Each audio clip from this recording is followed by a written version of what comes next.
raqiblaridan va Ismoil Catwalk'dagi o'yinchini yo'q qila oldi. Feydixon rasmenda. Feydixon 14 hisobda. Kim bu yerda qirollik ekanligini ko'rsatmoqda va ko'ramiz. Yana bitta minus Feydixon solo. Mana sizlarga Flash Rush jamoasi a'zolari. Mana sizlarga Feydixon. Lekin qarama-qarshi jamoada hali Chihiro Trik o'xshamadi. Feydixon 6 HP bilan ochilish bermoqchi, lekin bu xavfli bo'lishi mumkin. Bu vaziyatda esa patsat amalga oshirildi. Chihironi Gitor vaziyatda qiyin. Qiyin. Agarda Feydixon yana bir o'yinchini o'ldirib yuborishmasa bu yerda. Feydixon ma'lumot yig'otdi.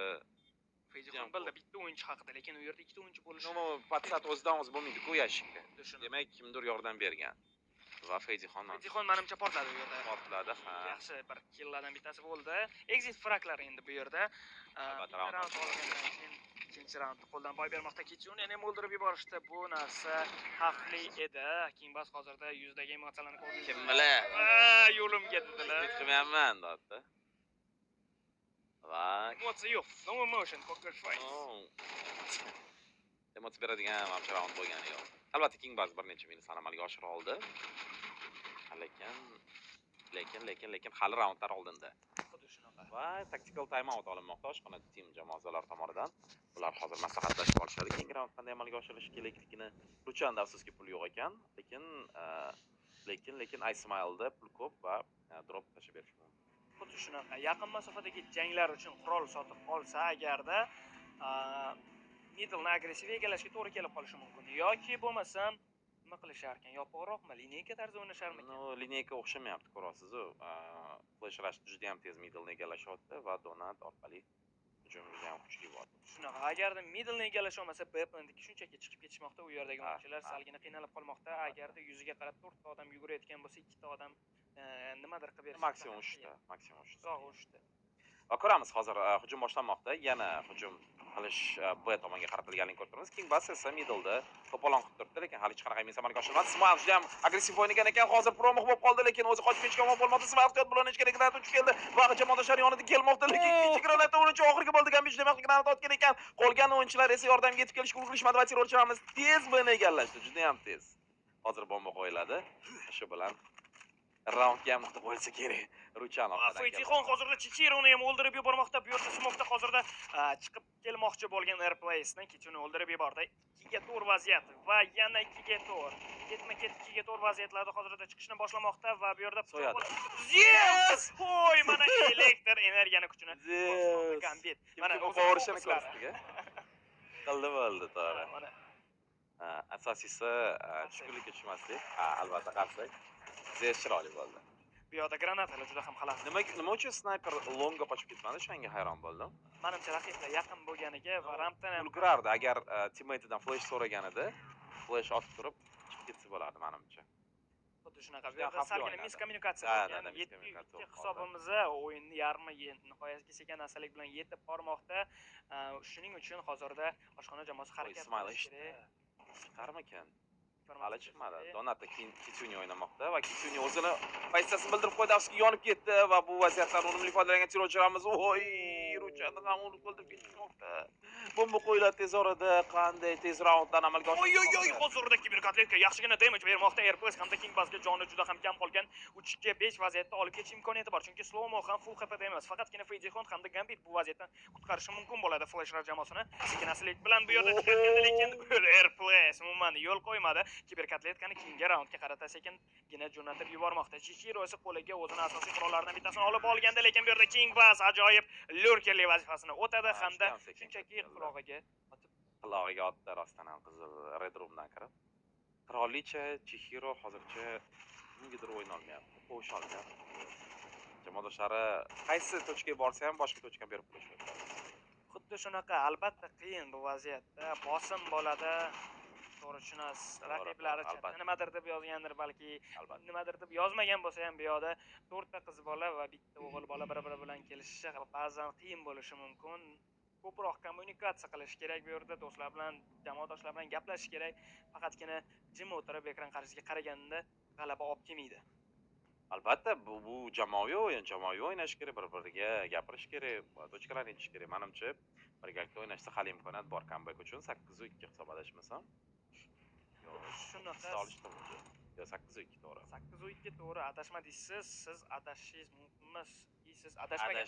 Adash. Adash. Va ko'ramiz hozir yana middle tez egallanadi. Bu safar counter terrorchilarimiz middle'ga tezroq chiqishga muvaffaq bo'lishdi. Juda ham yaxshi o'yin. Va bu yerda terrorchilarimiz to'xtab qolishdi, lekin Kitsune risk qilmoqda. Juda ham qattiq risk bu. Agarda smokni yangilashmasa, bu yerda Kitsune qiynalib qoladi, chunki uning oldida to'rtta deyarli raqibi bor. Adashmagan bo'laman va bular smokka chiqishni hozirda boshlamoqda va Kitsune minus Tekiro va bu yerda shunchaki middlega chiqishganda yo'q qilib yuborishdi oshxona jamoasi. Olovni yoqishdi shunchaki. Yo, nimaga dimni ketishini poylashmadi. Menimcha ular timing bo'yicha fleshkalar bilan chiqaman deb o'yladi, lekin ular kutmaganda raqib jamoasi munchalik yaqin turganini. Munchalik nagli o'ynashini deylik. Munchalik sovuqqonlik bilan sovuqqonlik bilan endi to'g'ri tushunsa ham bo'ladi. Yo'qotadigan narsasi yo'q edi. To'g'ri. Shunchaki chiqib, raund olishga harakat qildi. Hozir online o'ynashmoqda. Shunaqa. Agar davom etsa mana shunaqa tarzda o'ynashda agressiv hamda risklar bilan raund yutishga imkoniyati bo'ladi. Bu yerda ko'rda raqibni hozirda Zuhurayevga minus amalga oshirish kerakmi? Yo'q, bu yerda Roma o'zini MP ikkita o'yinchini yo'q qilgan holatda Bplantni tez egallab olishdi. Bularni zapasaga hozirda planlardan bittasi edi va bu yerda King Bass Ruchanni ham o'ldirib yubormoqda. Tekiro hamda Kitsune ajoyib tarzda hozirda King Bassni o'ldirib yubordi. Rampda yana bir o'yinchi borligi haqida ham informatsiya oldi. Adashmasam King Bass Kiyevga to'g'rirog'i yaxshigina moltver qo'yishmoqda o'yinchilarni salgin uzoqroqqa jo'natish uchun. Bu yerda Molikni yonishni boshlab turib hozirda Airplay Kitsune ham o'ldirdi va Slomo oxirgi Slomo yaxshi o'ynadi bu raundda. 3 ta kill bilan jamoadoshlariga raund olib bermoqda. Va o'zigidan xursand qilishlar jamoadolari, ya'ni qanaqangi g'amgin yuzlarni ko'rayotganimiz yo'q. Aksincha, oshxona jamoasi raund olisha olmayotganligi yuzlaridan bilinib turibdi. Xuddi shunaqa. Va kecha gaplashganimda Flashlar jamoasi bilan bu payt bizani Slomo degan o'yinchimiz bor va u juda ham agressiv open fragmentlardan. Demak, o'zini nikiga mosmas ekan-da, Slomo emas ekan. Yo'q, Slomo emas ekan. Fasmo ekan. Fasmo ekan. U kecha unga respalar berilmagan ekan qaysidir rashk qilishga. Hozir unga omad kulib boqmoqda o'yin tomonidan. Imkoniyat berishdi bu o'yinchiga. Imkoniyatdan foydalanmoqda. Ana endi hujum qilish navbati oshxona team jamoalarida ular hozir B-bomb place yaqinida to'planib turishdi, lekin hali aniq hujum zonasi belgilangani yo'q. Va agar rotatsiya amalga oshirishligi mumkin, через middle donat orqali long days ularni bitta o'yinchisi turibdi, adashmasam. Va qanaqa flashka bu King Boss tomonidan. Slomo ham kirib keldi va ikkita minus bilan javob qaytarmoqda. Slomo triple kill va Ruchan bir o'zi afsuski maindan chiqdi, lekin hech narsani amalga oshira olmadi. Mana Slomoga o'yin berish kerak ekan, prosta. Biz tushunib etdik. Unga iloji boricha erkinlik bersa, bemalol harakatlana olsa, o'zini o'yinni juda ham chiroyli tarzda ko'rsatgan. Undan tashqari ko'ryapmiz, kapitallik ham qotgan ekanlar. Hozirda qo'shimcha qo'llar yordam Kimbazga va o'sha narsa juda ham yordam bermoqda. Bu yerda Slomo ajoyib tarzda o'ynadi. Shedevr tarzda desak adashmagan bo'laman va hozirda Bplantga chiqish amalga oshirish kerak bo'ladi, lekin u yerda ularni 3 ta raqib juda ham qiyin bo'ladi. Granata bilan King Bass hozirda yetib kelibdi. Yaxshigina flashkalar va hozirda full-line holatda Airplay King Bass bilan birgalikda ajoyib tarzda o'ynashmoqda. Kiev pozitsiyasida Ismail esa plantga kirgan va bomba qo'yishga harakat qilib ko'radimi yoki bo'lmasam o'lib ketishadimi? Bu yerda fake amalga oshirganda, lekin Airplay o'zini qaqshatgich quroli bilan imkon bermadi.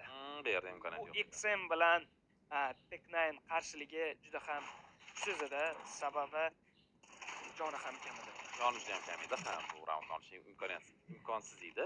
Chunki bomba qo'yib ketganda balki pul bo'lardi, lekin bunga ham yo'l qo'yishmayapti-da. Raqiblar 11-3 hisob va endi time out olish. Yana oshxona jamoasi time out, 3-time out oxirgisi. Albatta bu oxirgi raundlar desak ham bo'ladi, 11-3 hisob. Ya'ni bitta raundni boy berishsa raqiblar match point yo'l olishadi. Bu yerda bizning ovozimiz eshitilyapti nimagadir. Bizning ovozimiz, efirdagi ovoz eshitilyapti. Bu o'sha bunkerni tashqarisidan olayotganligi uchun. Shunaqa va hozir ko'rib Ruchan o'z qo'liga kapitallikni oldimi deyman. Yo'q, Ruchan o'zi kapitan-ku bu yerda. Kecha bloknotlarni ko'rsatdi, o'sha qaysi raund qanday amalga oshirish kerakligini. To'g'ridan-to'g'ri efirda. Ya'ni Ruchan ko'proq qo'l beradi. Anaqa Chihiro esa shunchaki qirolicha, shunchaki fragger.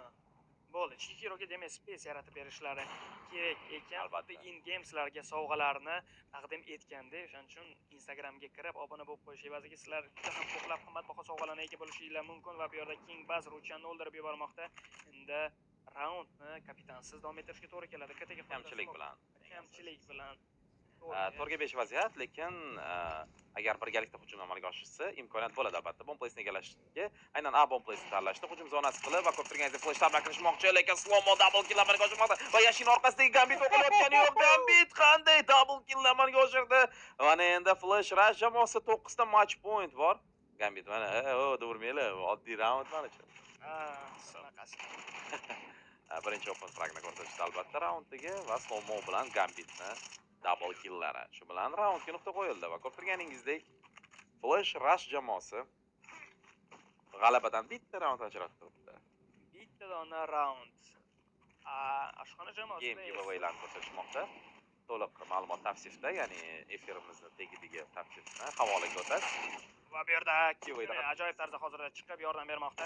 Kill berishga, lekin bu yerda Airplace ajoyib rastrellarni amalga oshiryapti. Kitsune yana bir killlarni qidirib, juda ham yo'q bo'lib kelishni boshlashmoqda. Ruchan ajoyib tarzda killlarni topdi. Ruchan double kill va mana o'sha kapitanimiz ajoyib tarzda killlarni topdi. Chihira esa smokening tagida turibdi. Ko'rdi bitta o'yinchi sakraganini va bu yerda Chihira o'ziga kerakli bo'lgan qurolni ham topib oldi. Yerdan oxirgi qolgan o'yinchi esa Gambit. 2 ga 1 vaziyatda nima qila olar ekan? Qani ko'ramiz. Va bu yerda Ruchan informatsiyaga ega bo'ldi Gambit haqida.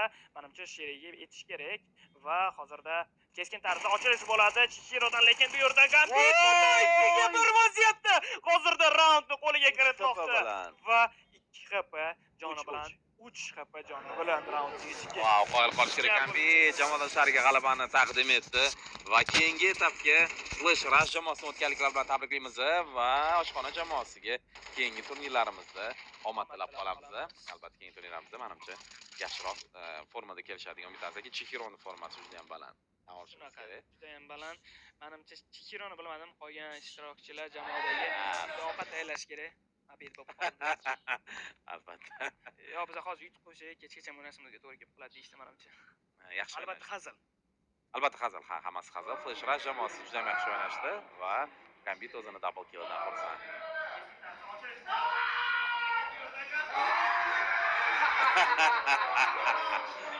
Xursand bo'lishmoqda.